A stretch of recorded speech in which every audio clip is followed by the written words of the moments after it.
Rosie, how far can you run? How fast? We'll go up high? Down low. I like high. What do you like? I think go high now. I think go high. Oh, me too.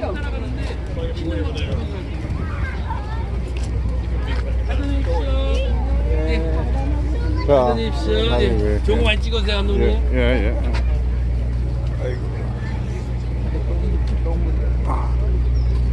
Very careful. Yep, very careful. That's right. Now we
are.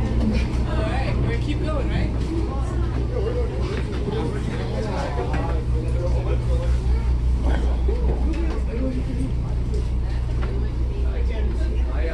아이고,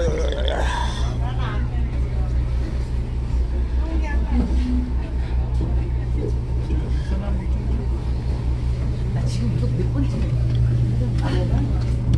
아니 여기서 사진 진짜 궁금하지.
Under seats in marked bins throughout the cabins.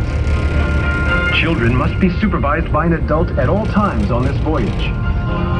In the unlikely event of an emergency, passengers should remain calm and follow crew member instructions. We recommend you remain seated for the duration of the voyage. However, if you find it necessary to move about the cabin, please do so with extreme caution and always use the provided handrails. Be extra careful near stairwells. For your safety, please do not stand on the benches and please refrain from smoking anywhere on the vessel.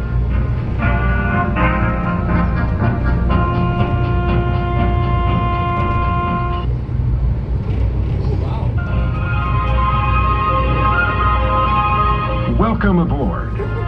Today we are headed out on a cruise around the San Francisco Bay. We'll voyage out under the Golden Gate Bridge, around famous Alcatraz Island, and get a unique seaside view of the beautiful city on the bay. From San Francisco to Alcatraz to the Golden Gate Bridge and beyond, we'll be covering a lot of territory today, a lot of history, and a lot of stories. San Francisco is a port city, a city with salt water in her veins. Take a good look, my friends, for this is no ordinary view.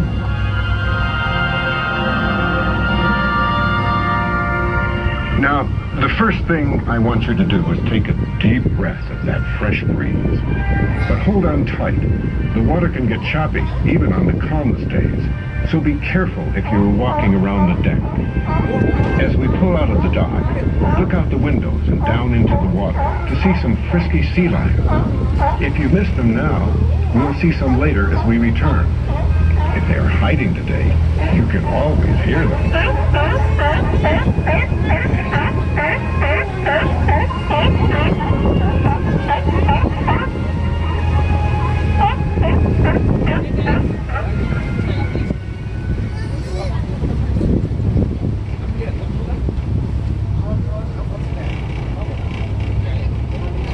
All right, folks, welcome aboard. Old Blue, just a couple quick announcements. It's going to be pretty rough out the Golden Gate Bridge, so use caution moving about the vessel. Use the handrails, take a seat.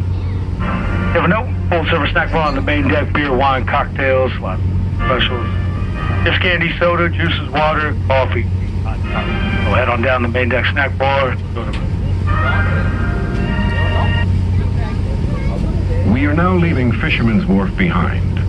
Right now, we're passing a number of interesting sights. Look on the left or port side of the ship towards the city. Do you see a large gray battleship? That is a restored Liberty ship, the SS Jeremiah O'Brien.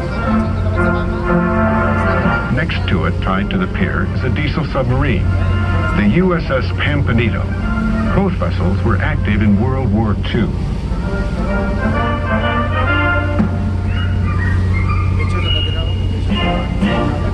Now look out the right side of the boat, also called starboard, toward the bay. Look for a lone island. Much more than a rock with a few buildings perched on top. That rock is the Rock, the island of Alcatraz. We will get closer later on in our tour. Now look out the front or the bow of the boat. If it's not too foggy, the bright red bridge you see is the famous Golden Gate Bridge.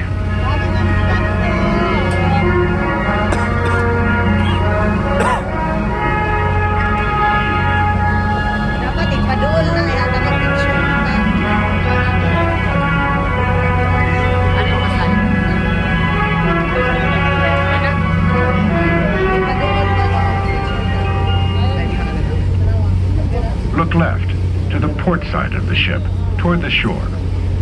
Find the three tall masts of the new sailing ship Balclutha.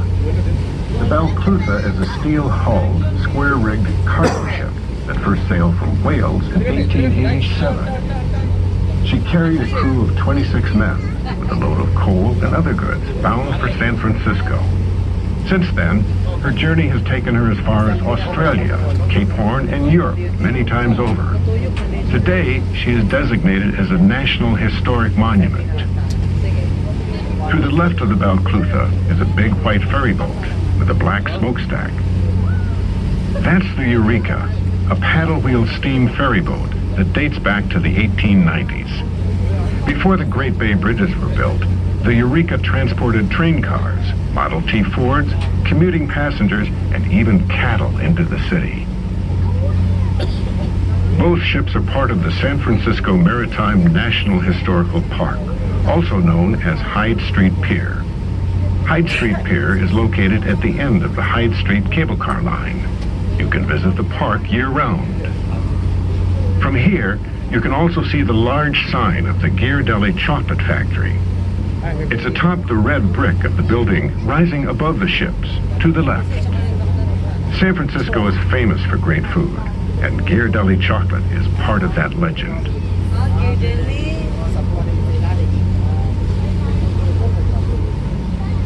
Now look farther along the shoreline. You'll see large buildings with red doors. Those are the piers of Fort Mason, one of several military locations we'll see around the bay today. John Martini is a San Francisco historian. For most of its history, Fort Mason was called a port of embarkation. It's where supplies and men were loaded aboard ships and then sailed out. And during World War I, World War II, Korea, Vietnam, men sailed out of here for war in the Pacific. And then many of them, but not all, came back again to the big warehouses that were passing. Today, those piers and warehouses are a hive of activity for some of San Francisco's environmental organizations, theatrical troupes, and small art galleries.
Right of Fort Mason, you can see the Marina District. The rows of elegant homes make the marina look like solid ground. But don't be fooled. The Marina District is actually land reclaimed from the bay. It is built on tidal flats that were filled in to create a temporary set for the Panama Pacific International Exposition of 1915. Look for the large, dusty orange dome building set in from the shore. It is the Palace of Fine Arts, and the only building from the Pan-Pacific Expo that remains today. American architect Bernard Maybach designed it in a distinctive Roman style.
If you look ahead to the right of the marina, you can see the dark wooded ridges of the Presidio of San Francisco. Some say this is the birthplace of San Francisco.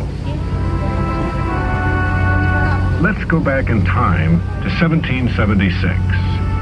3,000 miles from here, on the Atlantic coast, America's 13 colonies were about to start the American Revolution by declaring their independence from England. But here, on the Pacific shores, Spanish conquistadors were seeking out new territory to claim for Spain. The bay may seem large, but it wasn't always so obvious to find. As you look at the shore, let's listen to an archival interview with John Martini, a California historian. For 200 years, Spanish ships have been sailing up and down the California coast. But they stayed so far off the coast that none had ever come close enough to see the entrance to the harbor. The first ship that actually entered San Francisco Bay was called the San Carlos. It was a little 80-foot long packet boat. Lieutenant Juan Manuel de Ayala in command. Pilot piloted the little boat through the straits that hadn't even yet been named the Golden Gate. Treacherous, rocky straits, anchored off what's now Angel Island, and spent the next 8 weeks charting the bay and naming the geographical features. After that first boat came into the bay, a year later, on March 28, 1776, Captain Juan Bautista de Anza stood on the bluff where the Presidio is now. Imagine him looking down at the narrow entrance to the bay far below. On that spot, he planted a cross in the ground and established a fort. The word Presidio translates as Army Post in Spanish, and the cross marked the northernmost point of Spain's vast empire. Father Pedro Font, who accompanied de Anza, had more of an eye for natural beauty than military strategy. That day, he wrote in his diary that if the bay Could be well settled like Europe, there would not be anything more beautiful in the world. he was quite a visionary, because the beauty that Father Font saw was more rugged than the beauty we see today. Look again at the forests of the Presidio.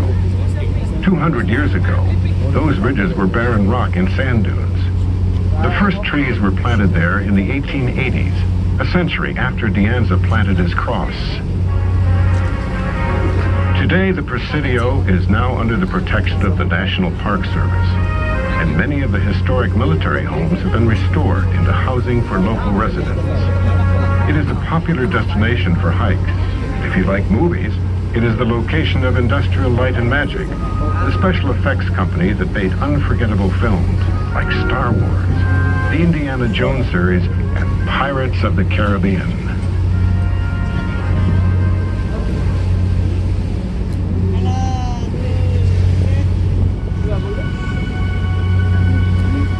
Let your eyes sweep across the bay. We are traveling back over 150 years ago, when San Francisco was a sleepy town on a beautiful bay in the middle of nowhere. That was 1847. But in 1848... Gold. Gold. Gold on the American River. San Francisco's days as a quiet town were gone forever. At first, the town almost disappeared. Everybody in San Francisco grabbed a pick and shovel and headed for the hills. The editor of a local newspaper wrote in an editorial, The stores are closed and places of business vacated, as if a curse had arrested our onward course of enterprise. Everything is dull, monotonous, dead. That editor then locked his doors and headed for the gold fields himself. But the town didn't stay deserted for long. Young people from all over the world came here to San Francisco. In just 2 years, the population skyrocketed from 500 to 25,000. Look back at the city. Life in San Francisco was truly wild and woolly. At the heart of the madness was a stretch of waterfront called the Barbary Coast. These few blocks were long on action and short on law and order. In memoirs written years later, some people recalled it as a slice of heaven, while others remembered it as a corner of hell. I have seen purer liquors, better cigars, finer tobacco, truer guns and pistols, larger dirks and bowie knives, and prettier courtesans here in San Francisco than at any place I have ever visited. The villains of every nationality held high carnival there. It was a grand theater of crime, licentiousness, debauchery, insanity, misery, poverty, wealth, profanity, blasphemy, and death. Thousands of fortune seekers came to San Francisco during the gold rush, and most people arrived by boat. Ships from all over the world tried to get into this harbor. One historian estimated that over 700 ships piled up along the coast during the first 6 years of the gold rush.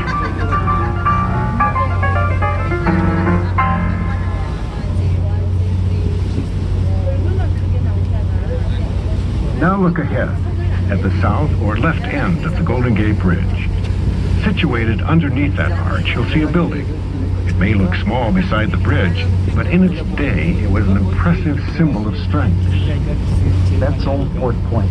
As you get closer to it, you'll notice there are 3 levels of big black squares in its walls. Each one of those is a gun fort. And behind each one of those gun forts was a huge cast iron cannon, the biggest of which could fire a 128-pound cannonball about 2 miles. Even the roof of the fort was ringed with cannons. Fort Point was completed in 1861. It stood guard over the narrow mouth of the bay, protecting San Francisco's vital port and California's immense wealth of gold and silver against intruders. However, no intruders ever came. And, like every other fort around the bay, Fort Point has never fired a shot in anger. Today, park rangers in full Civil War uniform give tours of the fort daily. They'll even teach you how to load and fire a Civil War cannon.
The Golden Gate Bridge. Look ahead out the front of the boat. Today, the Golden Gate Bridge seems perfectly suited to its surroundings, exactly as it stands. But try to imagine it not being there. When plans for the bridge were first proposed, many said it couldn't be built. Some even said it shouldn't be built. Early environmentalists didn't like the idea of a bridge they believed would ruin the natural beauty of the Golden Gate. American author Catherine Gerald was one of many who expressed opposition at the time. When you have one of the most romantic approaches in all geography, why spoil it? In the interest of your own uniqueness, dear San Francisco, do not bridge the Golden Gate. The War Department in Washington, D.C. objected by claiming that it would be a serious hazard to airplane navigation. Well, despite the protests, there were many people who wanted the bridge. First among the supporters was the engineer, Joseph Behrman Strauss. He not only designed the bridge, he was obsessed with it. He wasn't a man to give in to an engineering challenge or political opposition. Encouraged by Strauss, the voters in the region approved the bridge.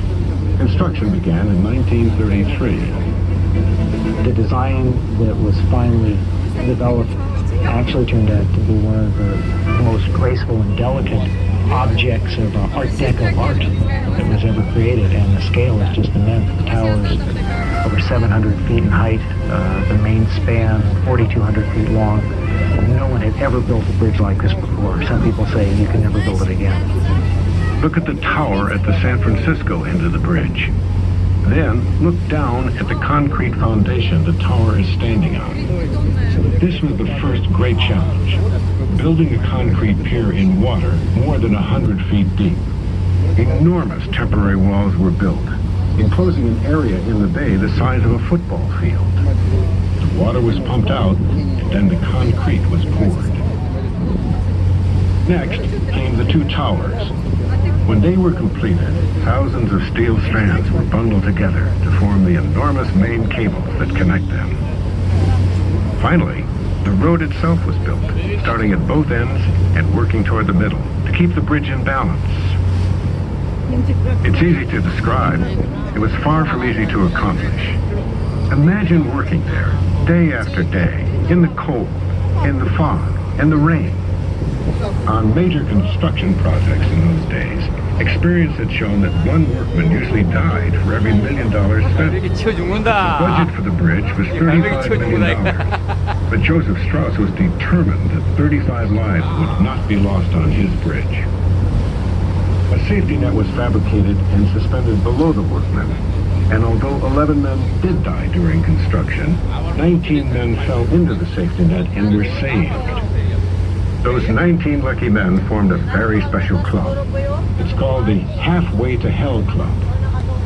Of the 11 men who lost their lives during construction, 10 of them died in one accident when a 10-ton scaffold fell and tore through the net.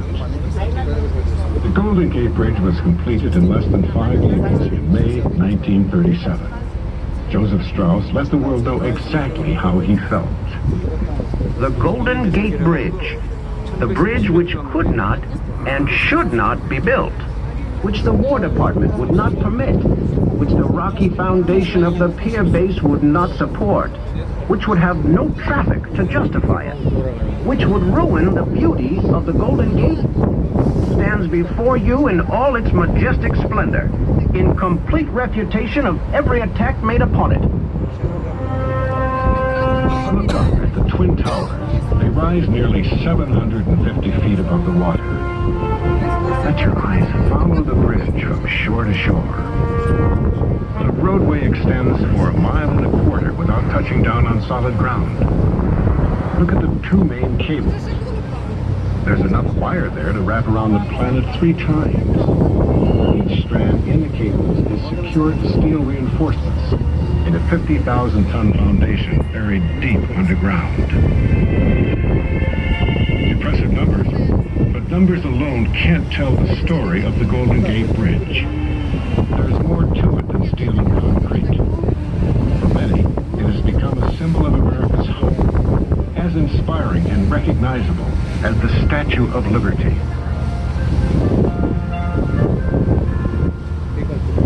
When you're standing on that deck, you can feel it vibrate. You can feel it sway back and forth in the wind.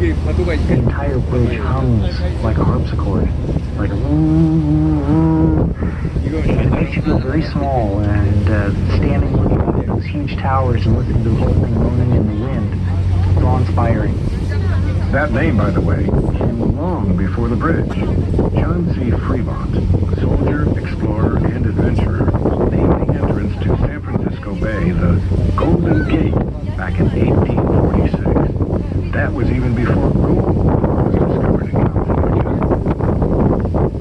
Look to the north end of the Golden Gate Bridge, the side opposite San Francisco, and you'll see a rocky point with a building on it, just below the bridge. That's Line Point, the other side of the gate entrance, along with Fort Point. Look again at the hills to the left of Line Point, the Red Headlands.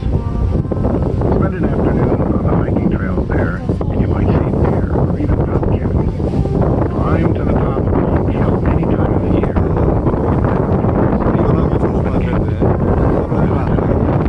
And you'll see magnificent open prey. Every trail, more than 100,000 migration south. Now, let's all take a moment to enjoy this magnificent panorama. The sun is out. You'll see sails dotting the bay. In addition to its other qualities, the bay is a challenging playground for sailors and windsurfers alike. Well, that area between Crissy Field and the Golden Bridge is it's caused by the winds that just howl. The mix of waters trying to force their way into the harbor and also outside. I'm sure you know better, but it's not temperatures. 여기 다리가 3개예요. 하나 저쪽에.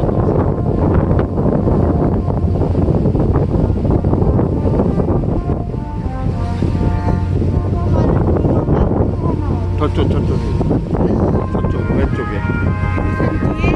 Alright, folks, we're going to start making our way back toward Alcatraz. Should be there in about 15, 20 minutes. Another perfect opportunity. Head on down. See Chris at the main deck snack bar. Those beers and cocktails. 저거를 찍으셔야 돼요. 돈 되는 건 저거예요. Now, if you're out of the name, but a can become 멋있잖아요, 저게 다. 거꾸로 해야 돼. Lighthouses were built along the California coast to help guide boats into the bay. 3 of the lighthouses are still here in the bay. But even with lighthouses, buoys, and foghorns, navigating the narrow harbor entrance is no easy feat. The clog, shifting currents, and overly bold captains resulted in shipwrecks. In 1901, the wreck of the steamer City of Rio de Janeiro was the worst local maritime disaster ever recorded. The steamer usually transported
Thank you. Billy, logo picture, Billy. Thousands of San Franciscans lived for months in tents while the city was rebuilt. The damage was awesome. But in just 3 years, 20,000 new buildings went up, and San Francisco was back on its feet again. Its citizens knew that their city could survive just about anything. The Great Quake of 1906, San Francisco's worst earthquake, is unfortunately not the last. Look out the windows toward the city and Marina District. The earth shook again in October 1989, and it was the Marina District that suffered the greatest damage in that quake. The man-made land reclaimed from the bay rolled like ocean waves, and buildings collapsed into rubble.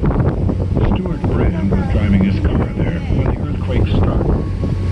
Just happened to be driving down my car. Suddenly I thought the steering wheel went off the car.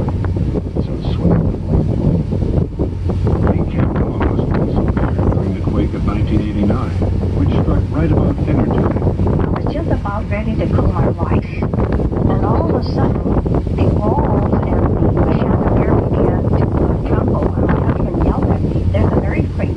I just ducked under the dining table and turned off all the electricity, and we didn't have dinner that night.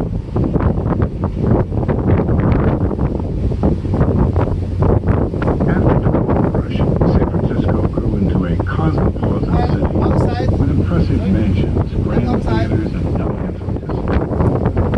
Historians call it Angel Island. 2,000 years ago, Angel Island was a Ewok Indian. 갈매기. Hunting in the forest. 갈매기. 야, 갈매기. The Spanish used it as a military base, and later still, the U.S. Army Station. Its open spaces combined with hiking once again, Island Paradise in the middle of the bay. You can visit today by Big Ferry.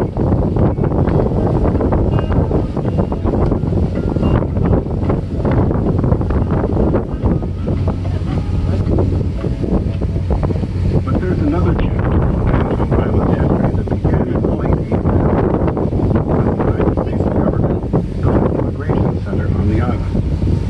Angel Island became the West. For 50 years,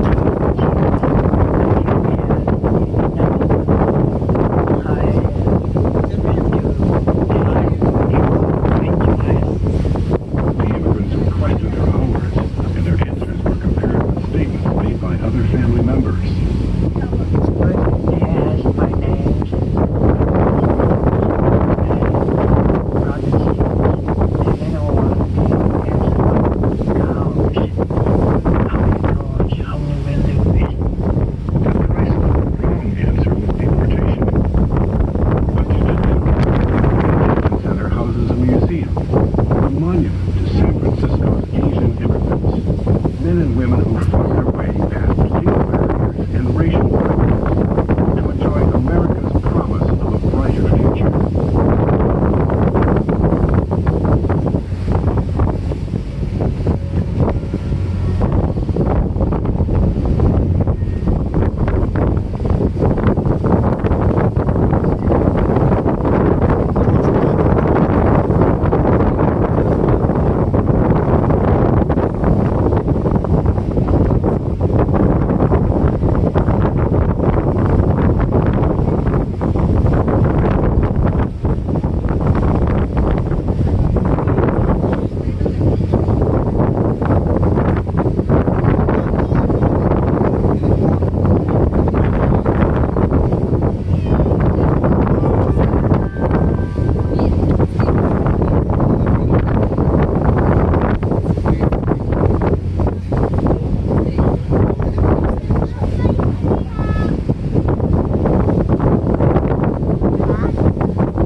central tower rises 525 feet into the air and is designed to withstand a magnitude 8.5 earthquake.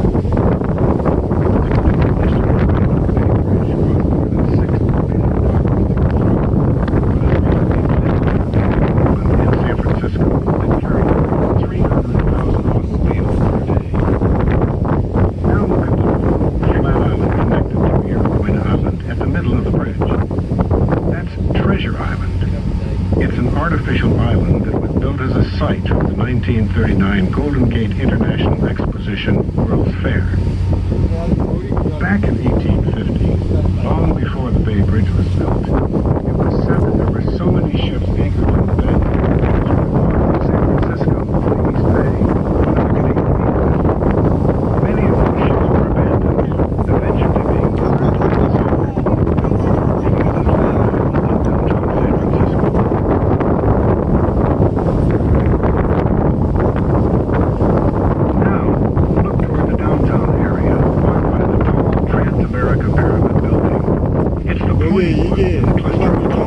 이게 뷰예요, 여기. 여기다 딱 찍어야 돼.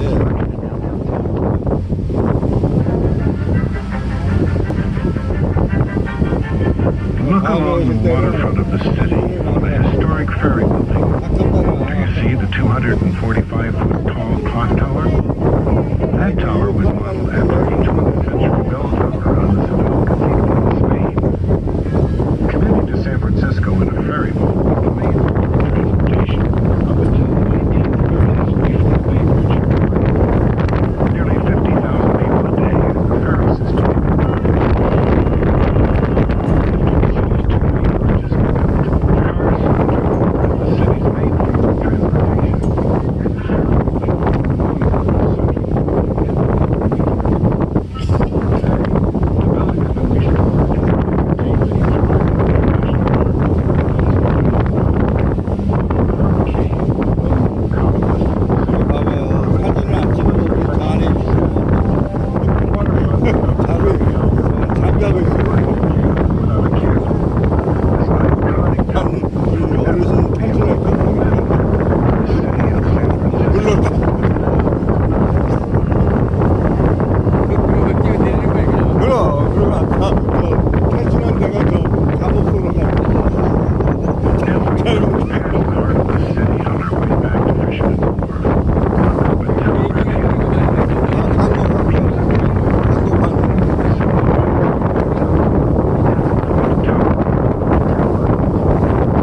behind-the-scenes tours and 3D movies.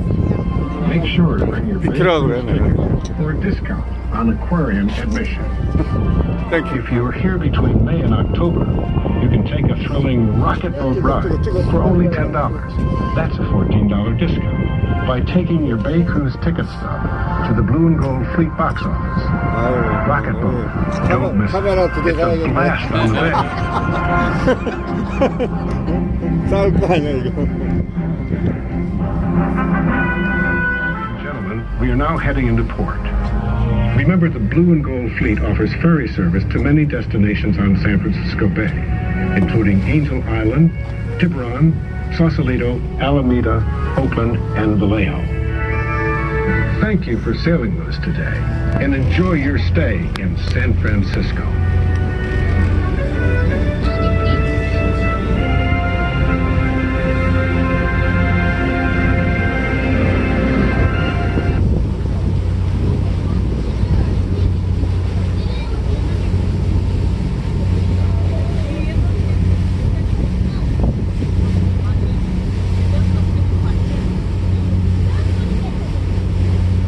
보통 노동이 아니에요.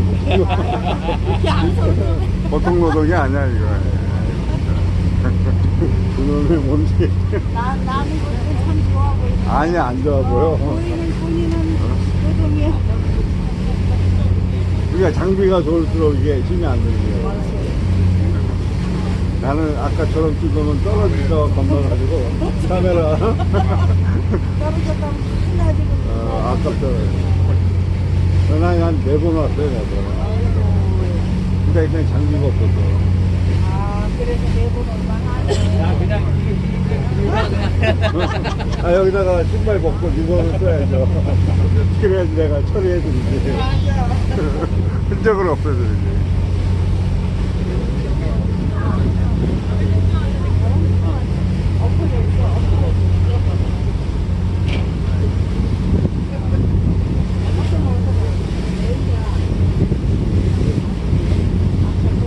여기 미국 바다는 그 비린내가 안 나요.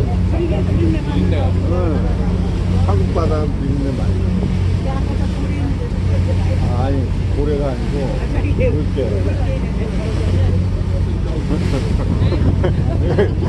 잘 졌네. 야, 여기 왔더니 고래가 막 그때 막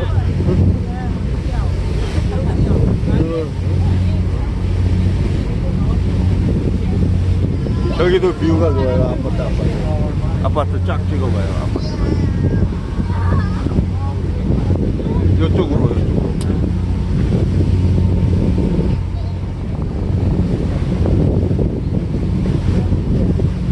이용렬이요? 두 개만 맞으면 맞은 거야.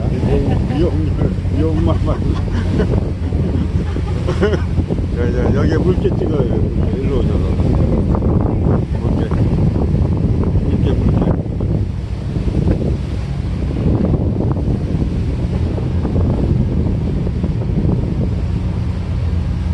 여기 앉은 거? 아니, 저기 조금 있잖아. 아니, 뭐, 가서 찍으라면서. 아유. 나는 여기 모자 붙잡고 있으면 되는 게.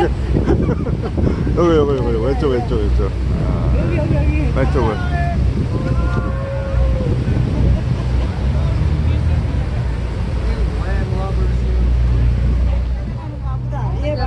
얘가 제일 크다.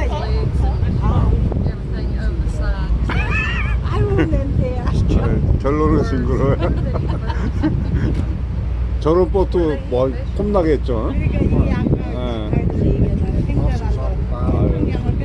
저 봐, 아주 폼나지.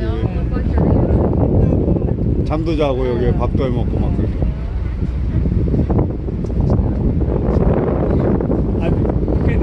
일광욕 하는구만. 원래 저 장소가 물개 서적지예요. 저 정도. 딴 데는 없고요. 야, 이거는 여기 봐. 여기서 그물 위에서 놀고. 야, 이거 괜찮겠다 이거. 이 양쪽에 있으니까 떨어질 염려도 없고. 기특거리죠. 근데 땅은 언제 파니? 땅을 팔아야지. 내가 그 빅토리에다가 그 호수 만들어 드릴게. 진짜? 아, 그런 데 있어요. 그 실버 타운이라고 호수를 인공으로 만들어 가지고 그 옆으로 집을 막 지은 거야, 멋있게.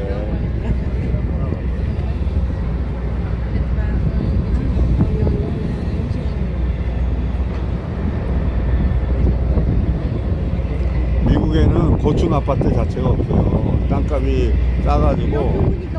그러니까 이런 거 찍어 놓으시면 돼. 땅값이 너무 싸가지고 고층으로 짓는 거보다 옆으로 짓는 게 더 싸. 건물 찍고 이제 가져가서 한국에 가서 요거 하나, 요 건물 한 개 사놓고 왔다 그러면. 이제 나중에 가서 이제 그거 살 거라고. 아, 그러면은 그 집을 한 채 사놨다. 이제 그렇게 자꾸 하다 보면 이제는 할 수 없이 사야 돼. 내려가서 내려가야지. 어떻게 난 나무 봅시다. 고무라 이렇게. 아유.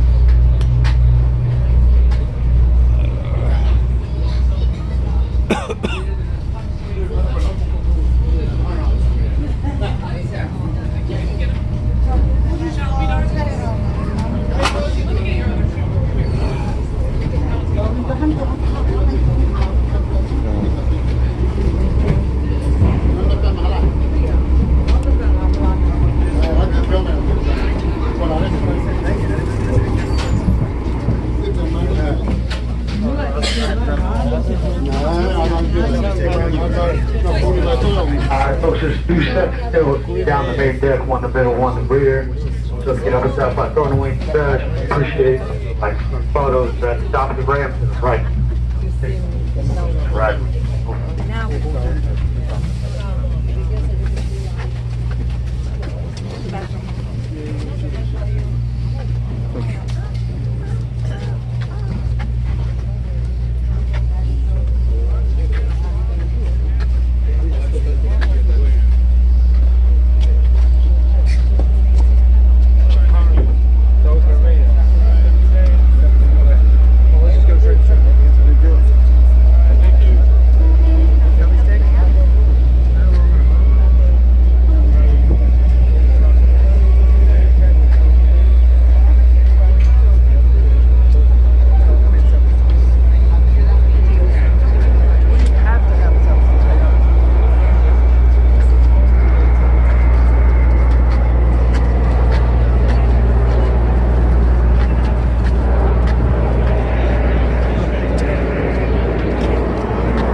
자, 어디로?